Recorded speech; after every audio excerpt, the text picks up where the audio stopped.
Bear with. I'm going to need to sync the audio. Do you know how we do that? No. By singing. No. There we go.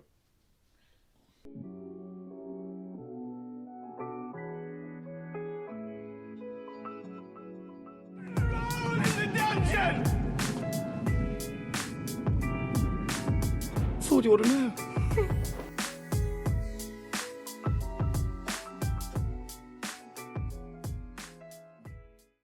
Hello and welcome back to episode 3 of the What You Ought to Know podcast. In this series we are looking at the female characters of the Harry Potter series, and today we are analysing Ginny and Molly Weasley. For those of you who don't know, I am Liz. This is... James. Oh my god. And every Friday we release Harry Potter podcasts. So, without further ado, let's get cracking. Okay, straight on to the first question. Hello, everyone. The first question, as it has been with the previous 2 episodes, is how does her character develop? So, how does Ginny's character develop and how does Molly's character develop? Which do you want to do first? I'll start with Ginny. So, I would say that Ginny's character starts off she's very young, isn't she? Mm-hmm. She's awestruck with Harry being like famous, and she's a little child. And then throughout the events of Chamber of Secrets, she obviously is traumatised by being possessed basically by Voldemort, or being influenced by him, and that definitely changes her character.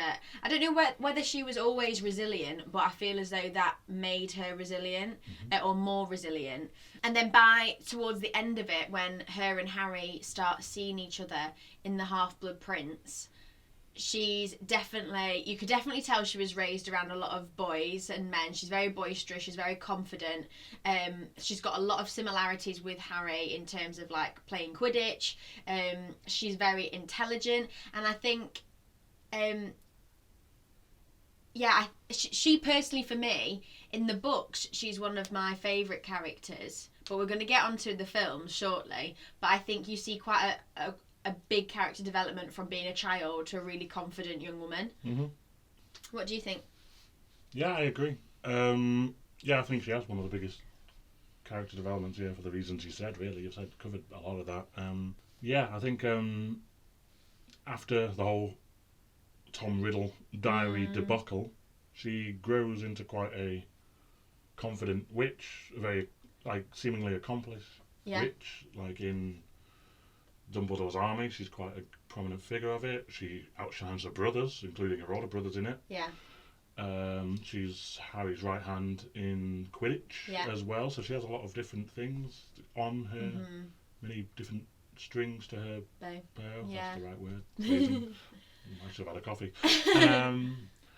She also has the confidence to date all of Harry's friends. Ron's friends, sorry. Dean.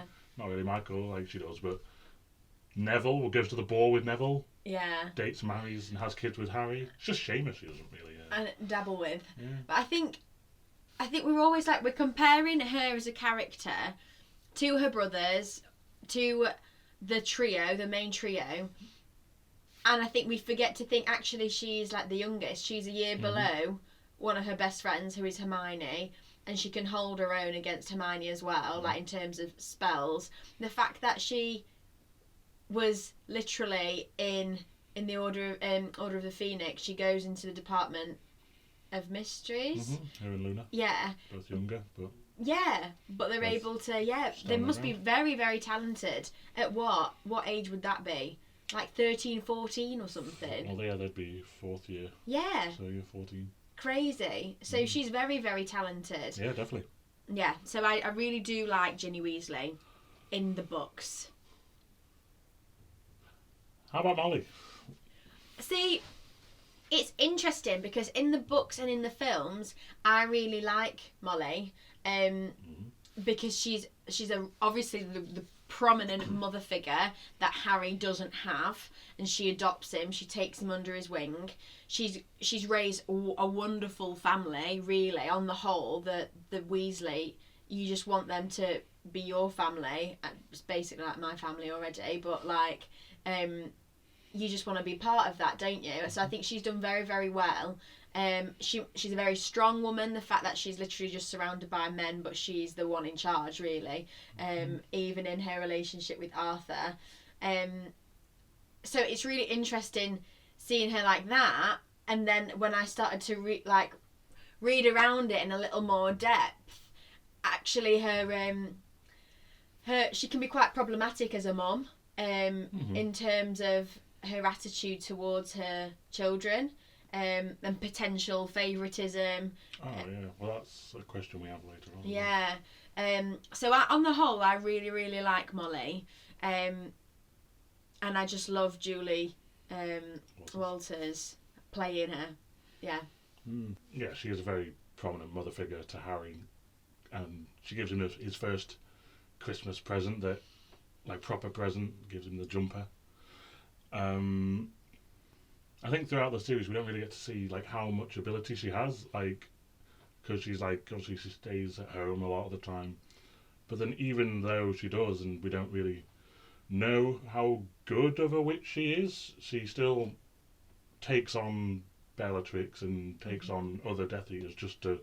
Yeah. She's strong enough to compete and defeat Bellatrix just to save her family. She's so family orientated that. Because it's interesting, because obviously she's part of the Order of the Phoenix, but she's taken that step back.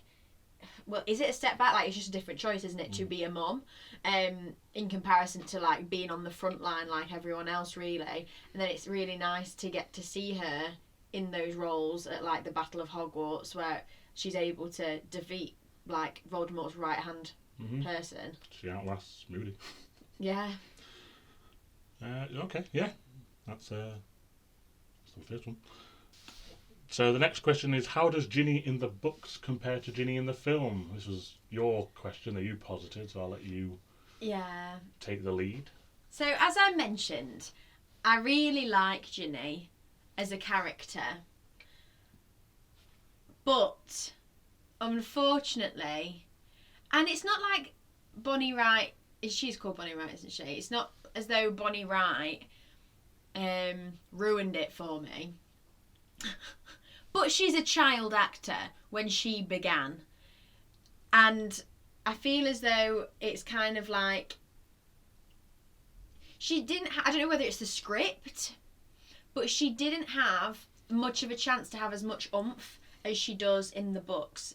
She doesn't have as many lines. She doesn't have as many scenes. Like, if you think about maybe her screen time, Bonnie Wright, she doesn't get nearly enough time as Ginny on screen to show such a character development. Like, I read somewhere, this isn't about Ginny, but like screen time of actors, do you know how long, I'm think I'm right here, I'm actually going to double check it. Do you know how much screen time Draco gets in 8 films? 8 films, so you think, what, 2 hours each, so maybe about 16 hours or whatever, or 18 hours. More, yeah. I'm sure you've told me this before, so I've got an idea.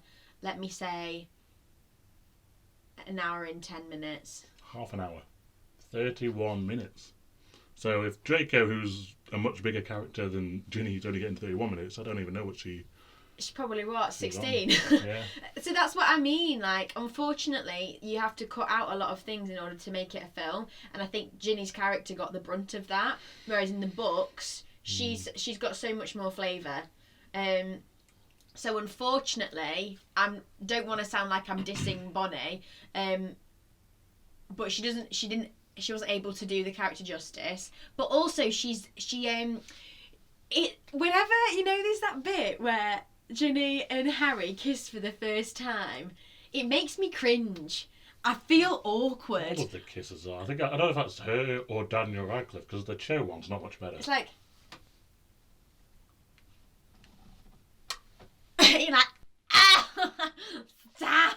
It's just awkward. awkward, isn't it? So what you're saying is Bonnie right was Bonnie wrong for the role.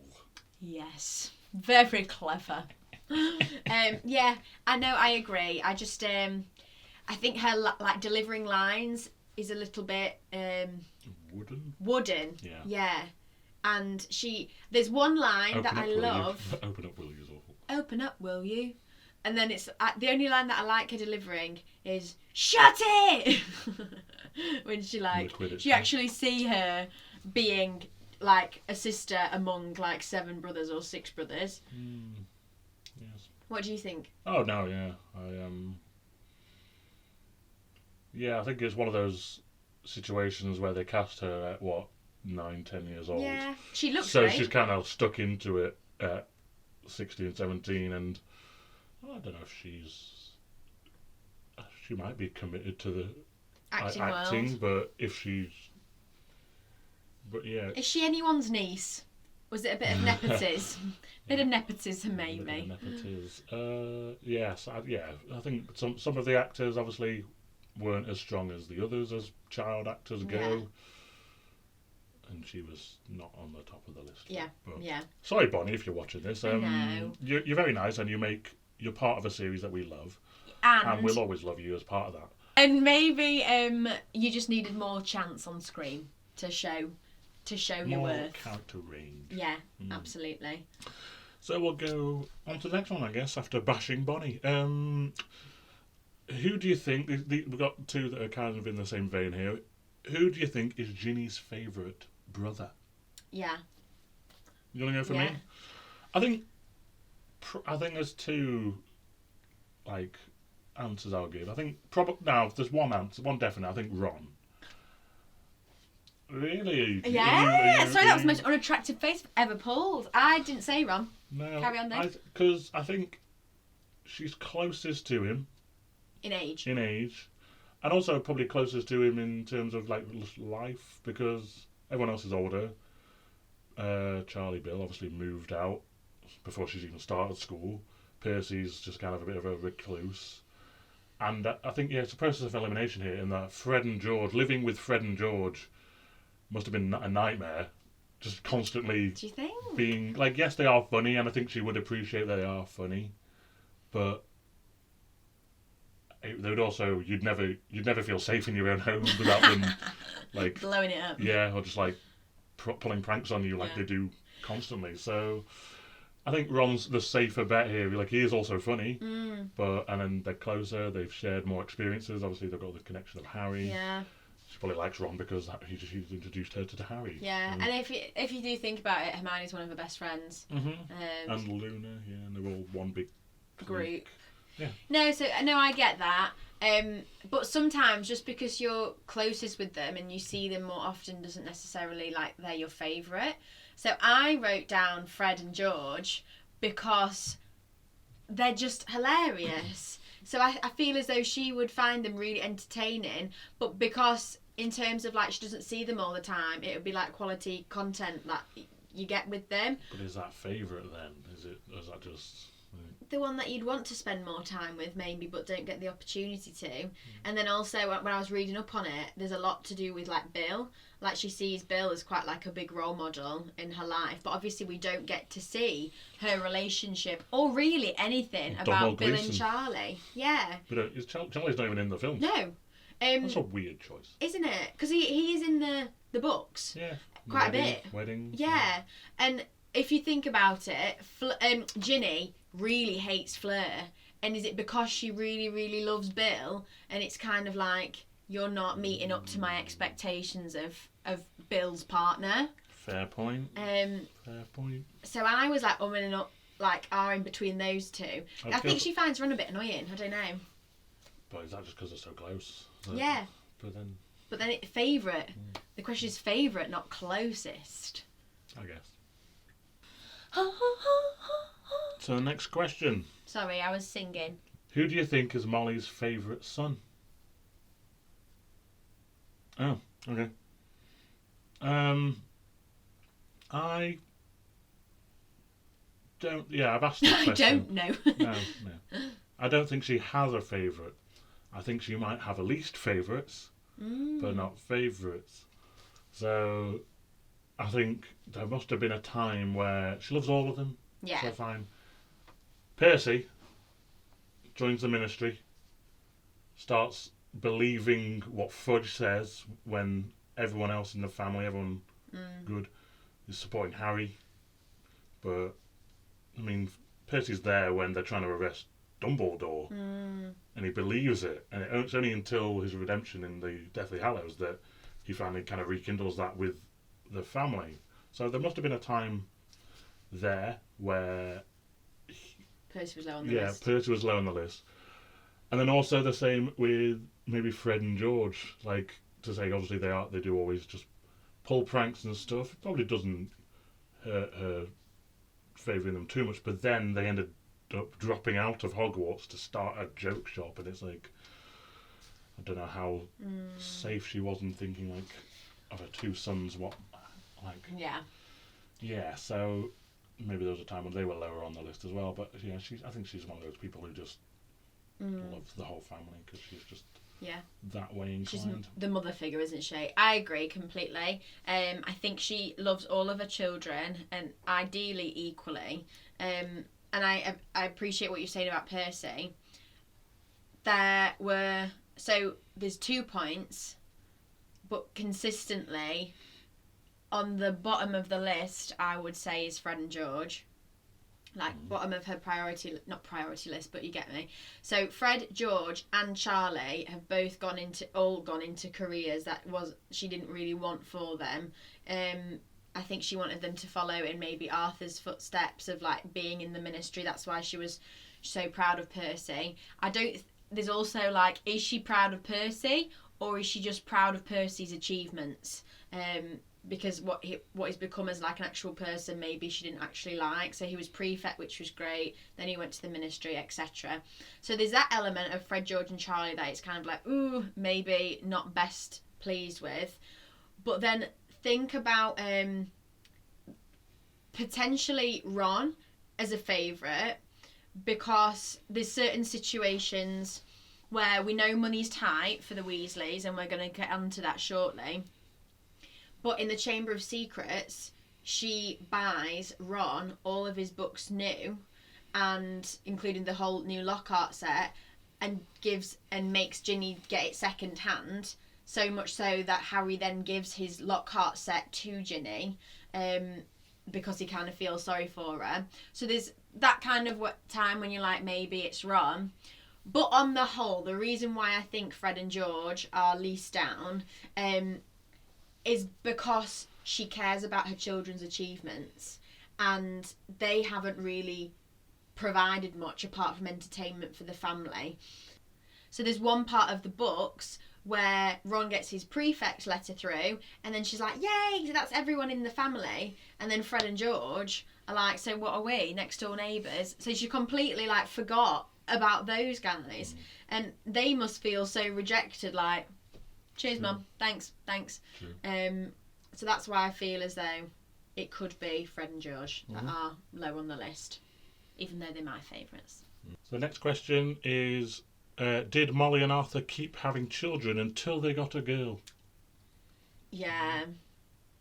So, I mean, you look at the family and how big it is, and you think, you've not got enough money to support 4 kids, 5 kids, 6 kids, and then they appear to have 7. It is 7, isn't it? And then they decide to stop. So it alludes to the fact that they were just waiting for a girl. And I think Molly was. Probably. I think when I was looking it up, she was one girl with 2 brothers, and I think she's always wanted that girl company as well. What do you think? Oh yeah, like, they know they don't have enough money, like, for it to be a lavish lifestyle. They are struggling a lot because they're on one parent income, and yet, decide to have 7 kids. So it's like,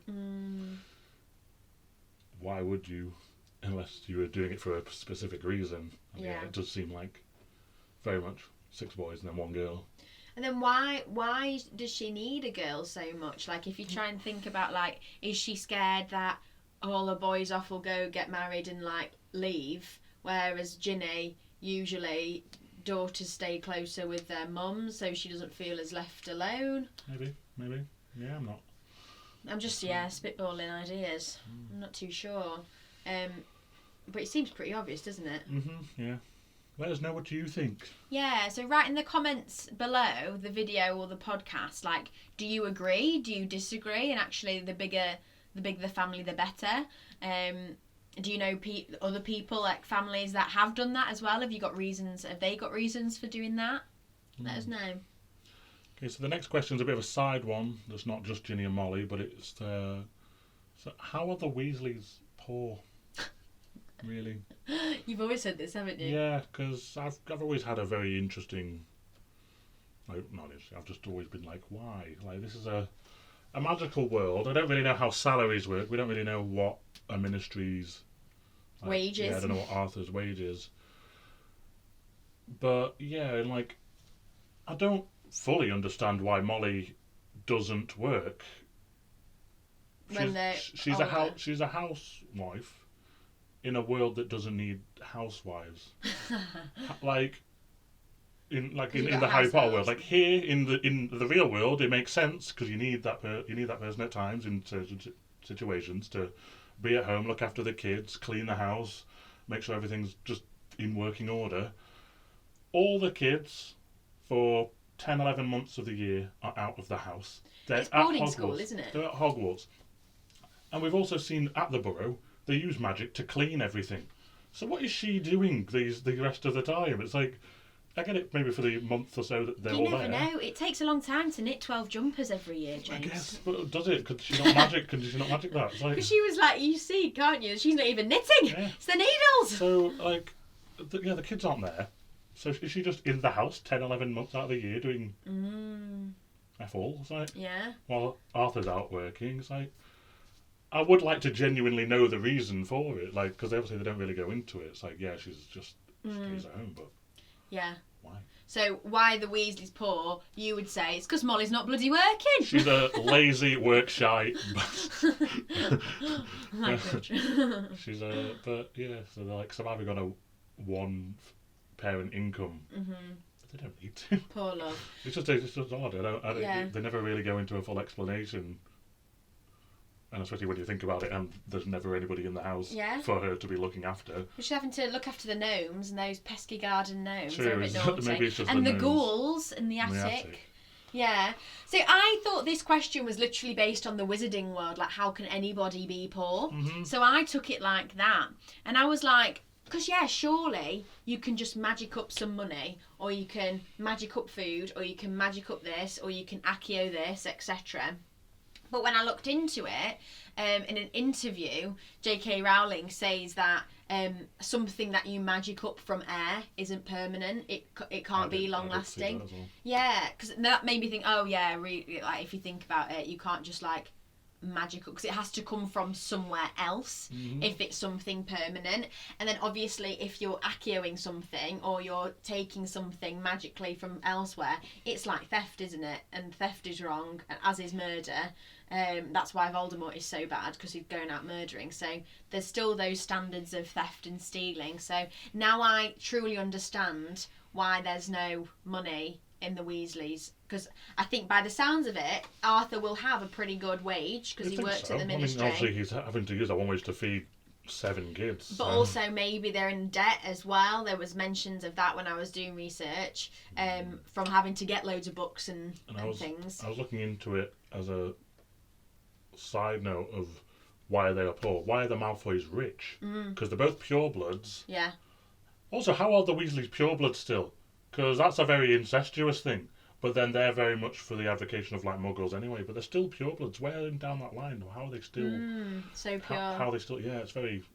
It might just be circumstance. They just managed to fall in love with their pureblood. Yeah. But yeah, so the Malfoys are rich because apparently they actually they invest in the Muggle world as well. So they do actually. At one point in time, they had like businesses like. I think they had like a wine business, a red wine business. It's like the finest red wine, which is obviously a fine wine, red wine blood, best blood kind of link. Oh. So they actually do so obviously they come from rich Yeah. royalty, and it's just passed on. So neither Lucius or Narcissa had to work. Yeah. So I was looking at why there's poverty in the wizarding world, and there's poverty for 3 different reasons. There's poverty because of marginalisation and discrimination. So you think about Lupin, how he's just dressed in rags, and that's because, spoiler, he's a werewolf, and this idea that he is dirty, so he struggles to get jobs, basically. Dumbledore was nice enough to bring him in as a teacher. So there's poverty because of that. There's poverty because a lack of like institutions, not enough jobs going round, like Mundungus Fletcher, he's having to go out and thieve. How many jobs are there in the wizarding world? Yeah. You work on Diagon Alley, you work at the Ministry, you work at Hogwarts, Durmstrang. Yeah. So there's education, there's journalism, there's ministry, there's Diagon Alley, with like Retail. shops, retail basically, yeah. But then I'm sure there were loads of stuff, but still not enough jobs to go around. So that's why you've got thieves and snatchers and stuff.